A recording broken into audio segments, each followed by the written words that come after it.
ఇది మధ్యప్రదేశ్ రాష్ట్రంలో ఖర్గోన్ సమీపంలోని బైడా గ్రామానికి చెందిన ఒక యథార్థ గాథ. దయ్యాలు లేవు అని వాదించే వారికి ఈ ఊరి కథ వింటే తమ నమ్మకాన్ని మార్చుకోవాల్సిందే. మామూలుగా అయితే ఎవరైనా ఒక వ్యక్తి వింతగా ప్రవర్తిస్తూ ఉంటే అతనికి దెయ్యం పట్టింది అని అంటారు.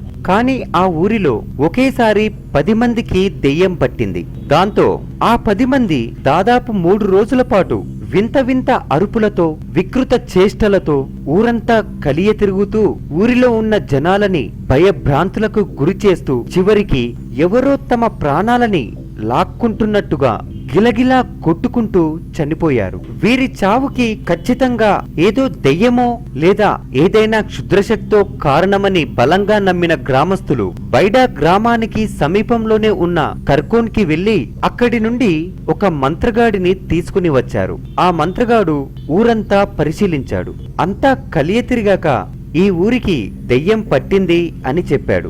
దాంతో ఆ గ్రామస్తులు మరింతగా భయపడిపోయారు. మరి ఆ దయ్యాన్ని వదిలించుకోవాలంటే ఎలా అని అడిగారు. భయపడాల్సిన పని లేదు, నేనే దయ్యాన్ని ఈ ఊరి నుండి పారద్రోలుతానని అభయమిచ్చాడు మంత్రగాడు. దెయ్యాన్ని పారద్రోలడానికి చెయ్యాల్సిన పూజలని వెంటనే ప్రారంభించాడు.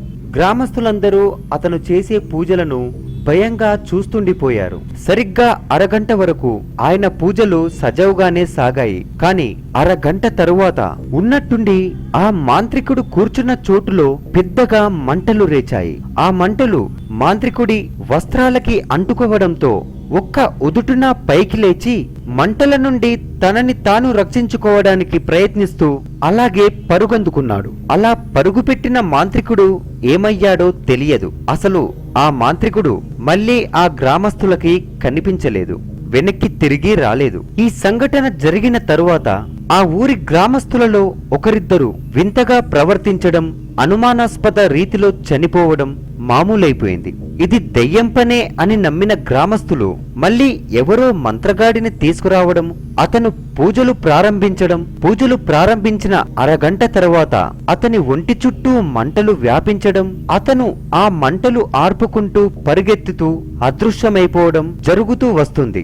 ఇప్పటి వరకు ఆ ఊరిలో దెయ్యం బారిన పడి 27 మంది చనిపోగా ఆ ఊరిలో ఉన్న దయ్యాన్ని తరిమి కొడతామని వచ్చిన 5 మంది మంత్రగాళ్ల ఆచూకీ తెలియడం లేదు. ఆ మంత్రగాళ్లు అదృశ్యం అయిపోవడం వెనుక ఉన్న మిస్టరీని పోలీసులు కూడా ఇప్పటి వరకు ఛేదించలేకపోయారు. ఈ సంఘటనతో ఆ ఊరికి నిజంగానే దెయ్యం పీడిస్తుందని అందరూ నమ్ముతున్నారు. మరి ఆ దెయ్యం బారి నుండి ఆ ఊరికి ఎప్పుడు విముక్తి లభిస్తుందో కాలమే చెప్పాలి.